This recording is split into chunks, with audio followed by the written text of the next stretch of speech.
só chegar a esta casa. Eventually she broke it, not by yelling in anger, just by trying to refute me, but with a smile. I knew very well what lurked behind that smile too. Scorn. You were short for a filthy peasant. It would seem I chose wisely. I was right. She was a manipulative, conniving shyster. But that I could work with. That fit so much better. I wasn't royalty, I wasn't a hero. I was a filthy peasant. I'm it. The first thing I did after agreeing to work with the woman was not to approach the Lord, but to reveal my false lineage to my accomplices. They all thought I was joking until I showed them the ring. Then their dreams of revolution started seeming far more realistic. Maria was the one exception. Not only did she not believe me, she tried to stop me from going through with the scheme. Haven't you had enough danger for one life? Come on, forget about all this revolution stuff. We can build up a new brothel and just stay low for the rest of our days. Does that really sound so bad? You're the only friend I got left, Jacopo, she said, somewhat desperately. I sympathized with her concerns, but I didn't want to let this chance to gain some real power slip away. I was done having things taken away from me.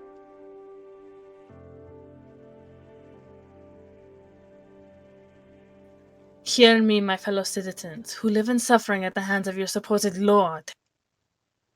Within me flows the blood of the previous lord. I am the rightful heir. Behold, the Barnier's golden ring, proof that I am of noble birth. Victims of this terrible tyrant, the time to come to has come to...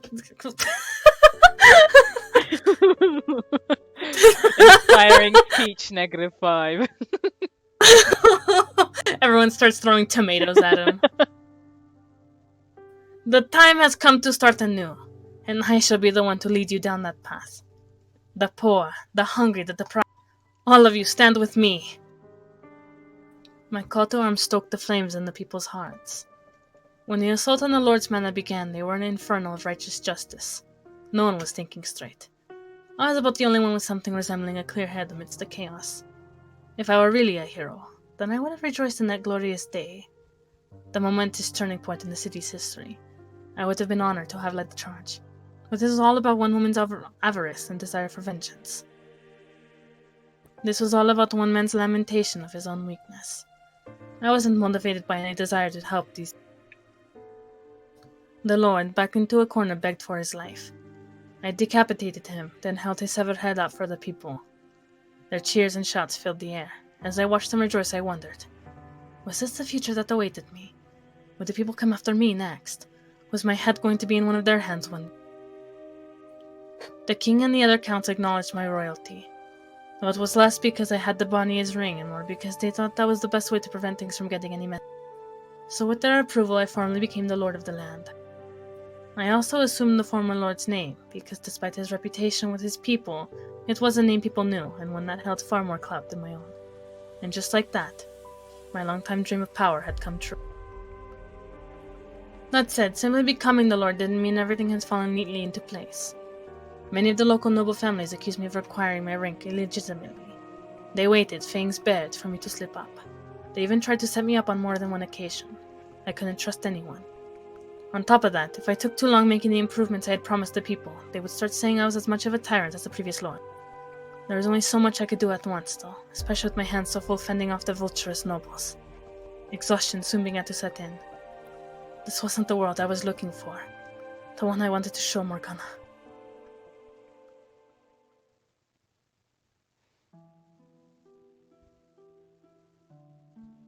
It was day after draining day of betrayal, constantly having to look over my shoulder, fighting to meet unrealistic expectations. I was starting to lose sight of who I was as a person. I couldn't let anyone see me looking weak. They would see it as an opportunity to take advantage of me, to manipulate me, to eliminate me. I needed power to protect myself from those people. Attaining rank was the only first step. I needed even more power. Enough to ensure no one would ever be giving me orders, could ever play me for a fool. I turned my attention first to bolstering the economy. I provided subsidies to merchants in the city. I expanded trade routes. I made it known that people of any skin color, even those not welcome in any other territories, were welcome in my land, trying to bring some vitality to the city. The previous lord had evidently loved to throw parties, squandering away nearly all the tax money on his own entertainment. If he had left me more to work with, I would have used it to clean up and repair the slums. But for the time being, I had to remain another item on the checklist. That had to remain. I needed more money flowing through the city as a whole before I could make any headway on fixing up poorer areas. Helping the people who needed it most quickly became a secondary objective. I had a pretty good idea what my former accomplices still in the slums were saying about me. He used us. I could practically hear them whispering. Some of them even started publicly slandering me in an attempt to undermine my authority, claiming I wasn't suited to be in a position of power because I had spent most of my life in the slum. It wasn't long before they had convinced the people I was just another tyrant. I had hoped that they, if no one else, would have sympathized with my position. Realized that I have every intention of helping them, and that I simply didn't have the resources for it yet. But no one saw what I was doing. No one believed me, even when I tried to explain.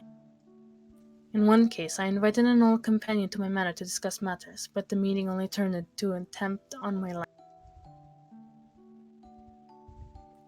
Having absolutely no one I could trust, no one I could call an ally, hit me a lot harder than I expected.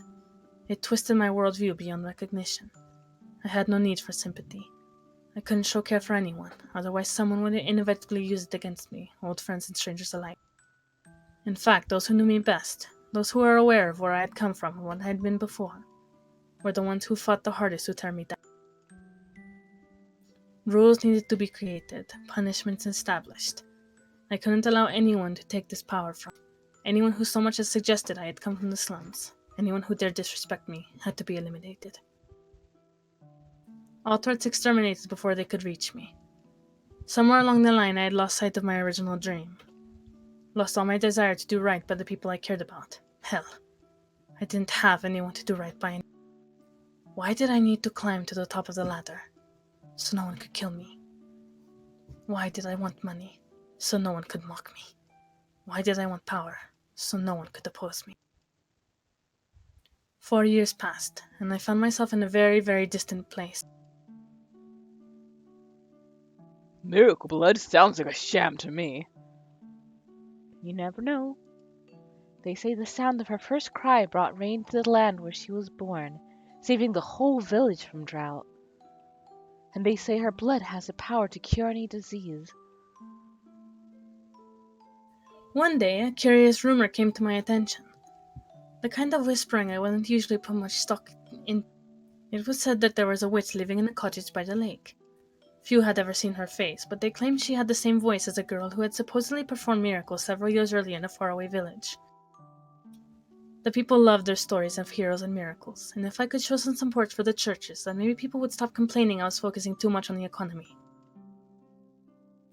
So I devised a plot to capture the witch and make use of her miracle blood. I would establish a new church, have it be run by a nun the city had been fawning over for some time. They called her the Saint. There, I would take the witch's blood and call it the miracle medicine, distributing it in exchange for tits, which the people would certainly come in for droves. Come for in droves. And if the blood somehow did happen to have special powers, then that would make the scheme that much more effective. I'll worry about the veracity of the rumors later. Right now, all I want for it... Wow! Right now, all I want is for you to capture her and bring her to me. I was too busy to handle capturing the witch myself, so I went and found someone to handle it for me. He was a former slave who had, several years back, massacred an entire carriage of slaves and the slave churches transporting them. Obviously not an upstanding citizen, but there was little doubt he would have any trouble apprehending a single witch. The biggest reason I chose him, though, was because he was enamored with a nun. I honestly thought it was rather hilarious, a murderer falling in love with a nun. I had been expecting the man to object, but he agreed almost without hesitation. There was a mansion on the outskirts of the city, which the previous lord had built for himself and gone unused since his death. It was there I decided to keep the witch, and it was there I decided to establish the church. The nun would have ample space there to provide temporary shelter to the sick and needy. I thought, with what little remained of my conscience, that I was doing the right thing. If one witch, probably an old woman at that, was all it cost to accomplish such good, then a worthy sacrifice it was. In an ideal world, it wouldn't matter young or old. A human being was an unacceptable price for anything. But this was far from an ideal world. So I decided that taking what little remained of this woman's life was the best. No, the only acceptable course of action. She would probably despise me for it, but I would gladly accept her hatred in exchange for the benefits her blood would bring the city. It's our responsibility to offer a helping hand to the sick and the poor, to pray for the abandoned souls. Oh, oops. Morgana's words from years back popped into my head. I believed that, as aggressive, self-centered, and utterly lacking in compassion as my methods may have been, I was following that mantra. I was offering a helping hand to people who needed it in the only way I knew how. I wasn't so dense as to think she would approve of me making an old woman pay the price for my charity, though. Doing this made me no better than a thug, but everything has a price. For every extravagant feast held, a dozen people go the night without food. That's simply the way of the world. I was no god. I was no saint. I had blood on my hands. I was a villain. I knew no way to accomplish good without doing bad. After the swordsman departed, I took some time to myself. I filled a goblet with water, smelled it, then gave a bit of it to my pet dog before gulping down the rest of it. Aw, here, doggy! Are you still out there somewhere, Morgana? What would you think of me if you saw what I had become? You suck. Oh, you get no water. Several days later than originally planned, the swordsman finally arrived at the mansion. I had chosen the observation tower on the grounds for the witch's prison, and it was there I waited for him. He showed up with the burlap sack swung over his shoulder, setting it down on the ground and saying, There's your witch. I could only hear muffled grunting from inside the sack, but it didn't sound like an old woman inside. The man's clothes and the bag both reeked of blood. Tell me you didn't harm her, dog. I smell blood. You only instructed me not to kill her.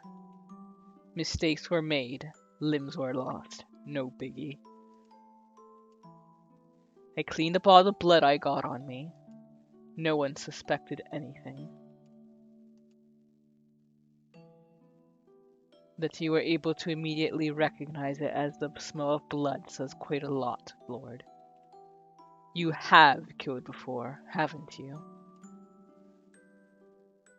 Enough yapping. She is alive, yes? Of course.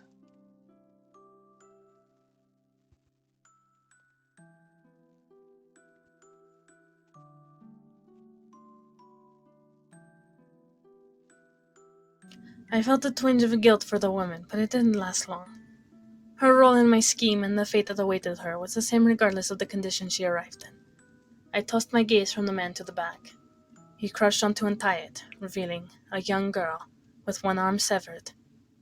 As soon as I saw her, I knew exactly who the girl was. But what was she doing in the bag? Why was she the lakeside witch? What was she doing here? Why was she so pale and shaking? Why had I ordered her capture? How could I have done that? How could I have let this happen to her? Morgana. My voice was hoarse and rattling. She looked up at me, her face just as disfigured and hideous as it had been just before. My mind flashed back to her birthday, to when I had considered offering to take her as my lifetime partner if her face hadn't healed in 4 years' time. Is that you? Oh, Is that it me? works. Her question yanked me out of my memories.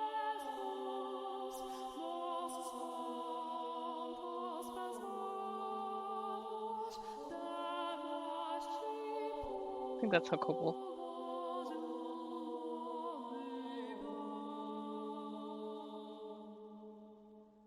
Sorry. Okay. You remember me. Does Morgana remember me? The 3 years we had spent together. What kind of person I had been. The boy who had refused to give up, putting ointment on her face. Those horribly unromantic encounters at the graveyard. Her taking shots at me taking shots at her. All that time we had shared. How could I ever forget? Morgana, she remembered me.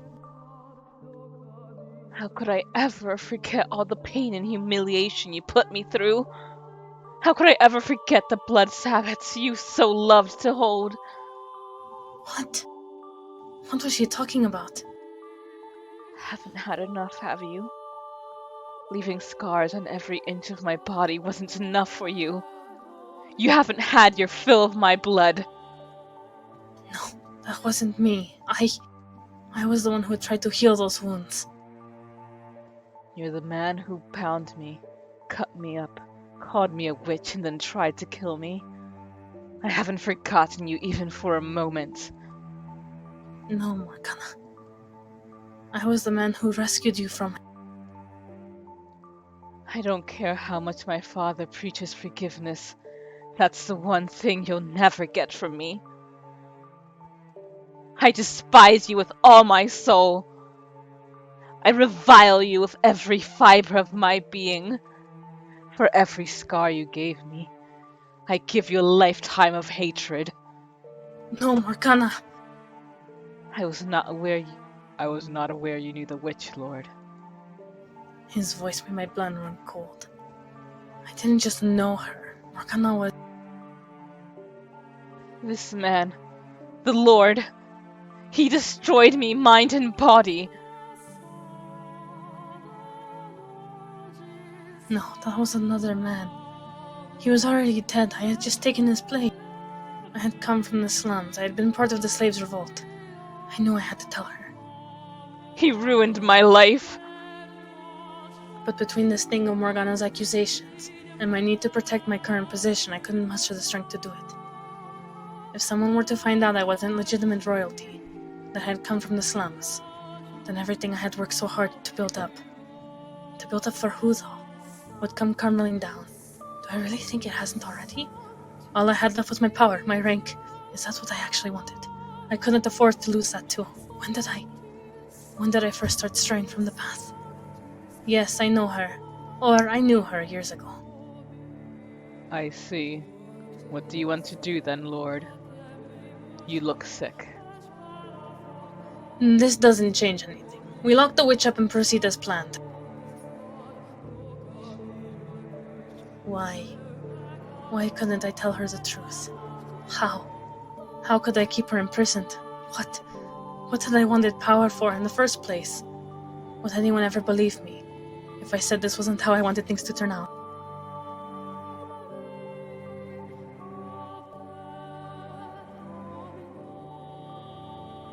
Oh.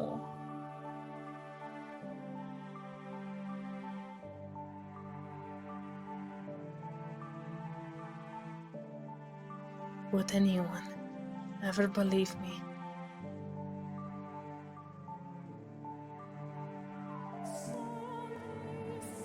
Is this Michelle? I don't know. Before me floats a man, twisted and writhing in pain. Although whether what I'm looking at could be said to resemble a human is a difficult question. It's a hazy, indistinct shape, on the precipice of being consumed by darkness everlasting. I know very well what I'm looking at, the moments before a man's soul shattered. Did I do the same thing to him that Morgana did to me? Was it I who summoned the darkness, who laid his past bare, who forced him to relive those events, and to experience once more everything he felt, everything he thought? Who put him through that despair a second time?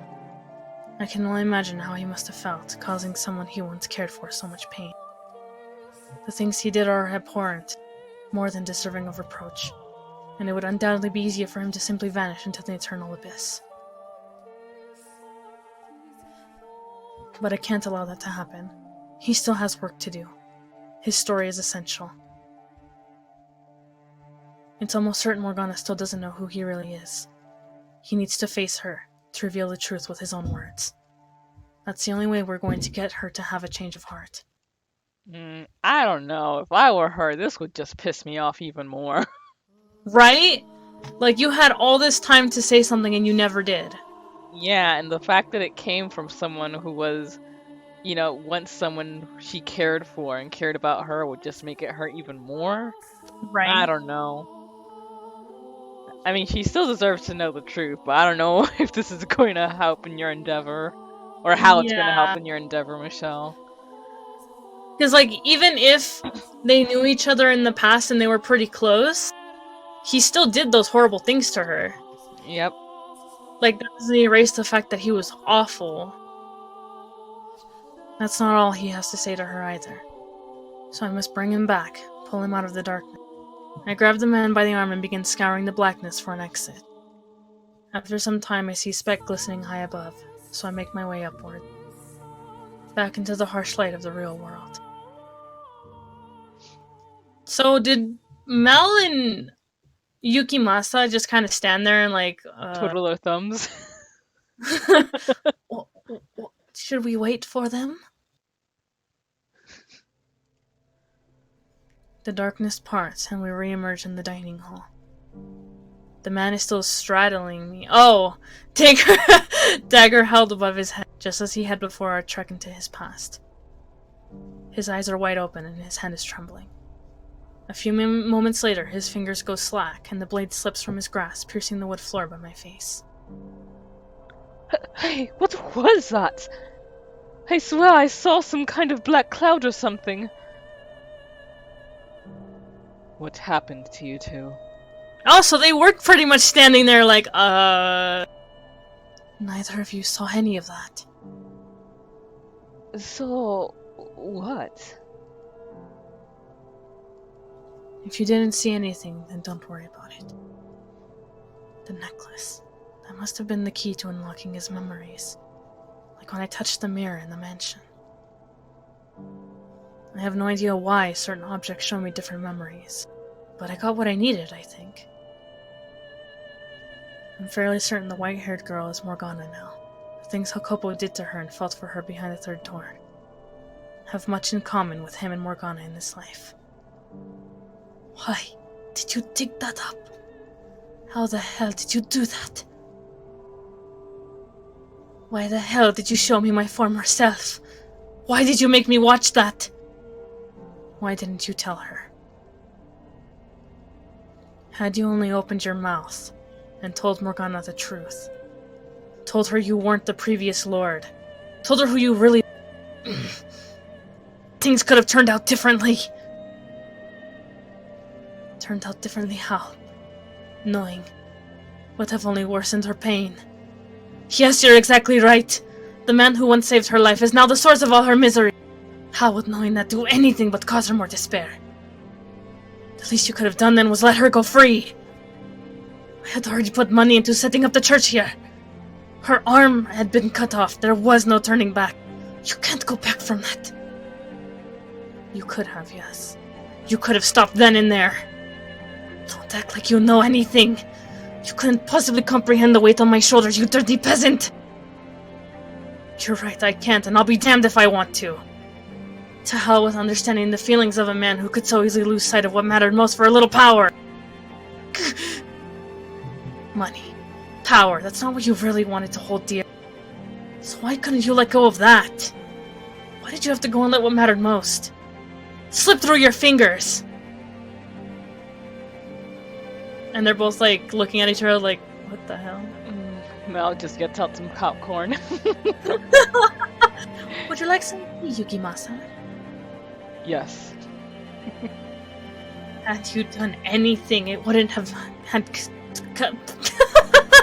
wouldn't have had to come to this. I couldn't have people knowing where I came from. I need wealth, rank. No, you didn't need any of that. Do you have any idea how much Morgana treasured her time with you and Maria? You know how she described that period as one of the brightest chapters of her life. Those 3 years she spent at the brothel until it was attacked. She said that was where she learned how to find joy in life. Enough. She would never say any of that. Why do you refuse to believe me?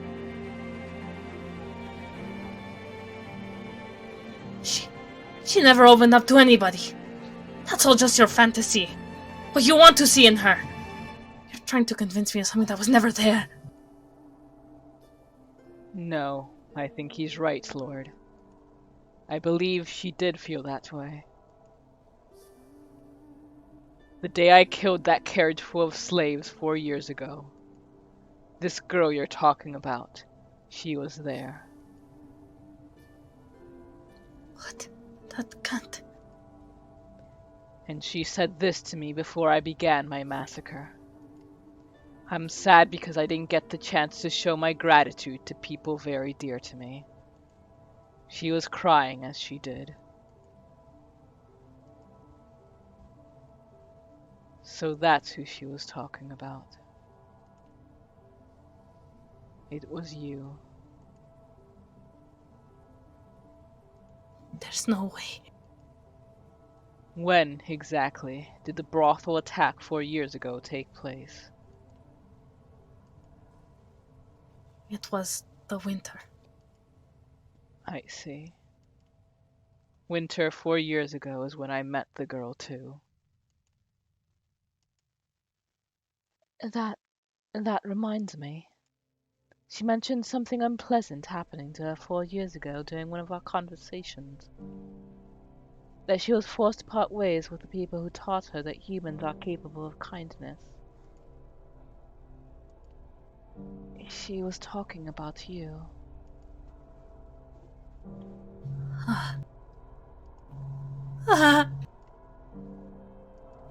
There is still time. You can still set Morgana free. You can still reveal your true self to her. She was likely in shock that day, not seeing or thinking straight. She still thinks you're someone else. Hearing you are the Lord, it set something off inside her, preventing her from seeing who you really were. Her time in the previous Lord's captivity left scars even deeper than she knew. So all it took was that one word, and in her eyes you became him. Which isn't to say you haven't caused her much pain yourself, but I still believe your truth is the key to allaying her hatred. Allaying? Allaying, I think. It will change her perception of the world, I'm certain of it. So please, release Morgana and spill your heart for her.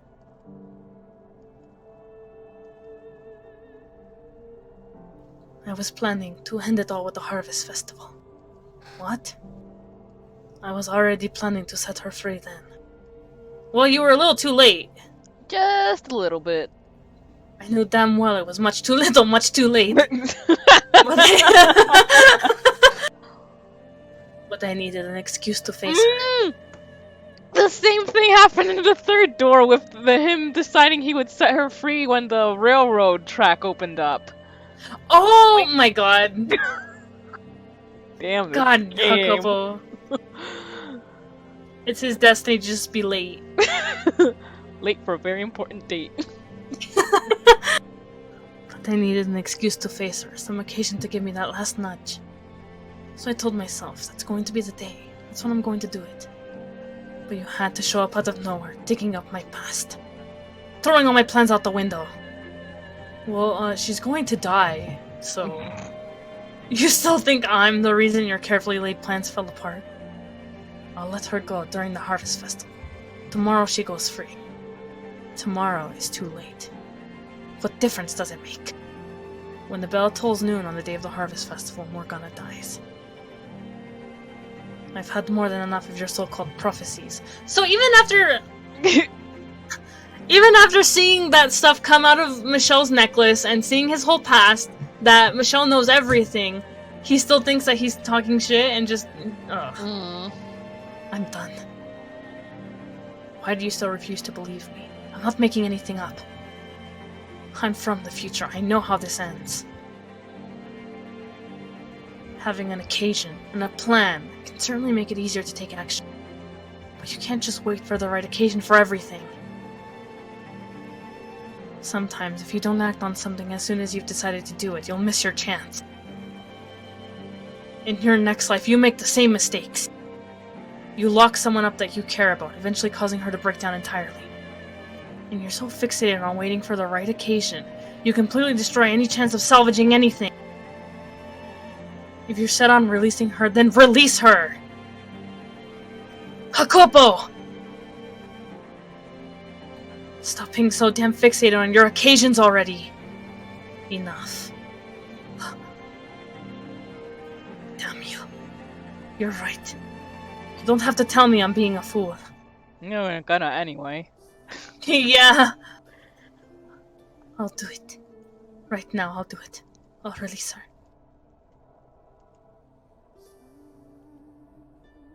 Thank you for making up your mind.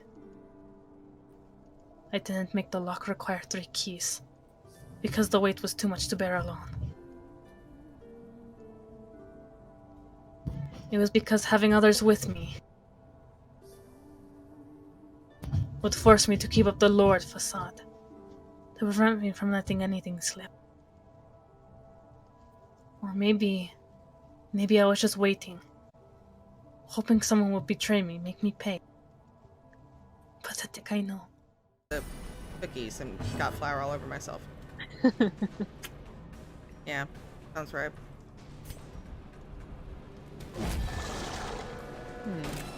When I do like chocolate making, it's just so easy to accidentally spray chocolate and not notice it.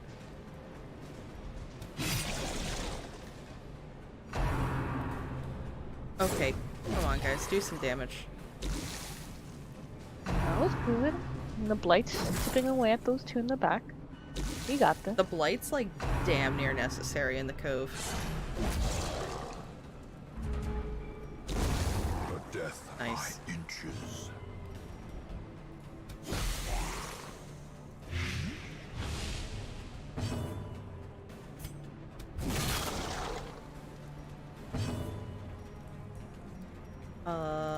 Heal the healer.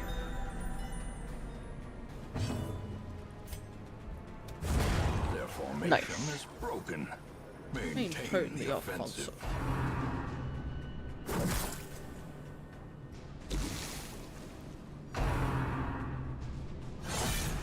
Octocestus. Yeah, I did not read that. Not sure what I read, but it wasn't that.